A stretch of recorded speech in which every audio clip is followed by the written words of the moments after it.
Good evening my friends. Please subscribe और my YouTube channel agree दोस्त with आज मुरली। ही बहुत ही कंफ्यूजन क्वेश्चन जिसे आप देख रहे हैं बोर्ड पर, बहुत ही कंफ्यूजिंग क्वेश्चन है जिससे आज हम पता उठाने वाले हैं।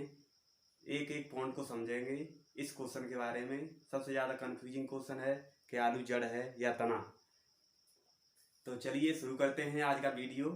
और देखिए, आज हम इस बात से पर्दा उठा देंगे कि आलू जड़ है या तना है।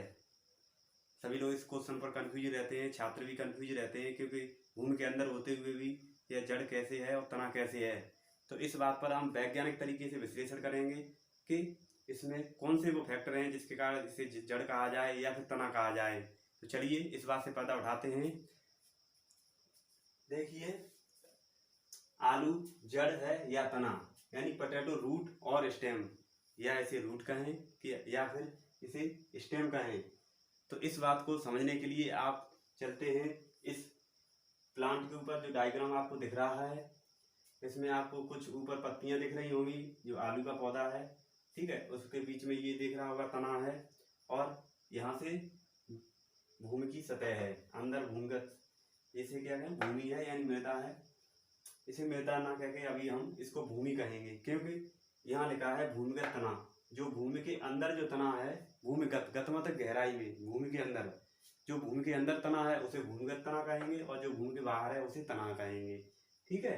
तो इसमें हमने देखा कि जो भूमि के अंदर तना है, ये आप देख रहे होंगे, ये जो है इस तरह से बना हुआ है, ये है आलू।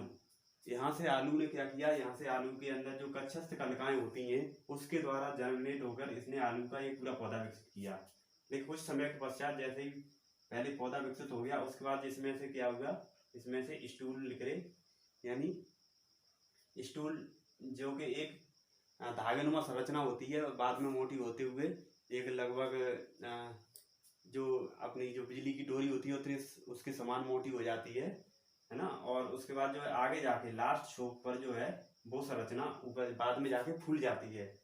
तो फूलने के बाद जो है लास्ट अंतिम सिरे पर जो है फूलती है। अगर किसी तने का भाग अंतिम सिरे पर फूल जाता है तो उसे क्या कहते हैं, ट्यूबर। क्या कहते हैं, ट्यूबर यानी कंद। तो हमने इसको नाम दिया ट्यूबर। आलू क्या है, एक ट्यूबर है, क्या है, एक कंद है, इसका वैज्ञानिक नाम हो गया। अब इसे कंद, ठीक है, ये कंद है, लेकिन इसके ठीक जस्ट नीचे एक तो जो जर्मिनेट होकर ऊपर चला गया, उसने तो बना लिया एक तना, तना के बाद पत्तियां बना ली, ठीक है।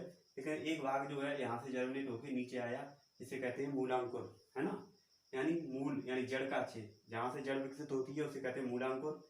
और इसके बाद इसमें से कई अपस्थानिक जड़ें निकली, और इनके लास्ट जो छोक होता है यहाँ पर क्या होता है, अंतिम यानी जड़ के अंतिम सिरे पर होता है मूल कैप यानी रूट कैप, ठीक है। तो इसे रूट कैप कहेंगे, रूट कैप यानी टोपी। ये जड़ के अंतिम सिरे पर एक रूट कैप होता है जो कि अर्धपारगम्य होता है, और जहाँ से जल और खनिज लवण अवशोषित कर लिए जाते हैं, है ना। तो ये हो गया रूट क्षेत्र। इसे रूट का कार्य विशेष रूप से क्या होता है, जो जल और खनिज लवणों को अवशोषित करता है। और पत्तियों का कार्य क्या होता है, पत्तियां प्रकाश संश्लेषित करती हैं और भोजन का निर्माण करती हैं, जिससे फल बनते हैं और तने का विकास होता है। और जो है भूमिगत तने होते हैं, ये मान लीजिए भूमिगत तना है, यहाँ पर जाकर जो पत्ती ने भोजन बनाया है वो यहाँ पर आकर स्टोर हो जाता है। तो भूमिगत तने में स्टोर किया जाता है। जब यह भूमिगत तना भोजन को अत्यधिक मात्रा में स्टोर कर लेता है और एक अनेक कोई आकृति ग्रहण कर लेता है, मान लीजिए इसमें गोलाकृति ग्रहण कर ली, तो इसे कंद कहेंगे, ठीक है। तो इसको इस वास्ते तो हमने डायग्राम को समझा कि आलू, अब आप आलू को किस कैटेगरी में रखेंगे, आलू तना है या फिर जड़। देखिए, इसको आपको और अच्छी तरह से समझने के लिए आप इधर आइए और देखिए जड़ होने के क्या क्या लक्षण हो सकते हैं, किस भाग को जड़ कहेंगे पौधे को। देखिए, पहली बात तो है उसमें जड़ में मूल गोप होना चाहिए यानी रूट कैप होनी चाहिए। दूसरी बात, जल तथा खनिज लवणों का अवशोषण करती हो तो उसे जड़ कहेंगे। तीसरी बात, उसमें कलिकाएं नहीं होनी चाहिए, यानी अगर किसी में कलिकाएं हैं तो वो जड़ नहीं कहलाएगी, ठीक है। तो ये आपका जो है बहुत ही इंपोर्टेंट पॉइंट रहा कि कलिकाएं जड़ में नहीं होती। नेक्स्ट, तना किसे कहेंगे। देखिए, तना क्या करता है, तना भोजन का जो है, ये देखिए भोजन का स्थानांतरण करता है। एक पौधे से मतलब पौधे के एक भाग से जो पत्तियों ने भोजन बनाया वो जड़ तक पहुंचाएगा, और जो जड़ ने भोजन बनाया है वो पत्तियों तक पहुंचाएगा। लेकिन अगर भोजन अत्यधिक मात्रा में स्टोर हो जाता है तो उसको स्टोर कर लेता है, और एक अनियमित आकृति किसी प्रकार की, चाहे वो गोल आकृति हो या शंक्वाकार आकृति हो, है ना, उसमें ग्रहण करके जमा कर देता है। तो उससे कहते हैं, उसके अलग अलग नाम होते हैं, ट्यूबर होता है और राइजोम्स होता है ना, अलग अलग नाम होते हैं। तो इस हिसाब से तो अब हम देखते हैं तने के क्या कार्य है कि जल तथा खनिज लवणों का अवशोषण तना नहीं करता। क्या करता है? नहीं करता। दूसरी बात, तो इस बात से ये सिद्ध होता है कि आलू क्या कर रहा है? जड़ तथा खनिज लवणों का अवशोषण नहीं कर रहा। तो पहली बात सिद्ध हो जाती है कि तना का एक गुण तो हमें आलू में मिल गया, क्योंकि आलू जड़ जल तथा खनिज लवणों का अवशोषण नहीं करता। दूसरी बात, मूल कोप, आलू में क्या मूल कोप है? नहीं है।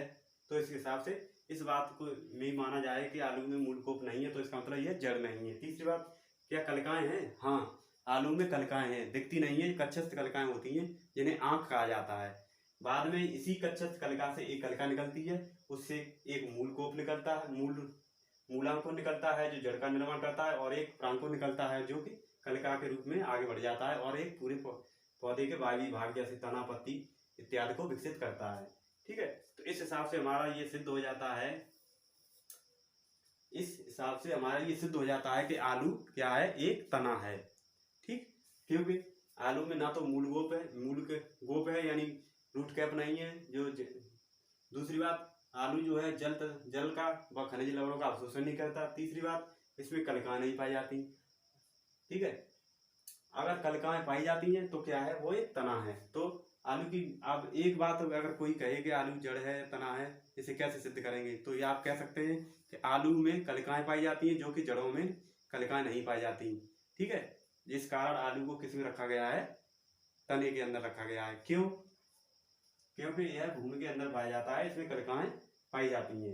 दूसरी बात, अब आप ये 3 पॉइंट रख सकते हैं। ठीक है, तो आपने ये जाना आज कि आलू एक भूमिगत तना है, जिसको अगर और अच्छी तरह से बात करें तो एक वाक्य में बोलना चाहे तो आलू एक ट्यूबर है। क्या है? ट्यूबर है, जो कि एक भूमिगत तने का रूपांतरित है। भूमिगत तने का रूपांतरित क्यों हुआ? क्योंकि भोजन अत्यधिक मात्रा में पत्तियों द्वारा बनाया गया, तो उसे किसी स्थान पर स्टोर करने के लिए पौधे क्या करते हैं? एक विशेष आकृति में भोजन को इकट्ठा कर देते थे। तो ये क्या है? आलू एक पौधे का रूप से माना जाए तो विपरीत परिस्थिति में और अपने जैसे संतान उत्पन्न करने के लिए, अपनी जैसी संतान उत्पन्न करने के लिए एक बीज के रूप में इसको स्टोर कर देते हैं, तो उसे भूमिगत तना कहते हैं। ठीक है, तो आज से आप कभी कंफ्यूज नहीं होंगे कि आलू एक क्या है? एक भूमिगत तना है या आलू एक ट्यूबर है। ठीक है, आप कभी कंफ्यूज नहीं होंगे कि आलू एक जड़ है। जड़ का, मान लीजिए आप किसी सामान्य व्यक्ति को कोट पहना दें तो क्या वो वकील हो जाएगा? नहीं होगा ना। इसलिए ये जरूरी नहीं है कि जो भूमि के अंदर चीज है वो है जड़ होगी। भूमि के अंदर भी उसके जड़ के अलावा उसकी अन्य विशेषताएं भी होनी चाहिए। मान ली वकील है तो उसे वकालत आनी चाहिए।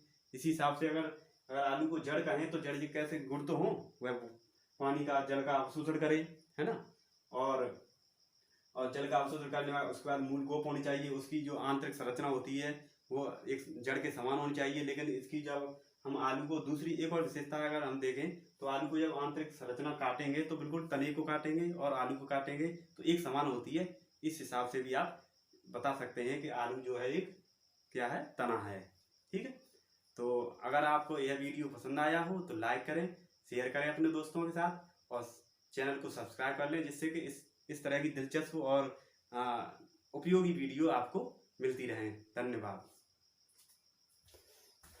Please subscribe my YouTube channel Agri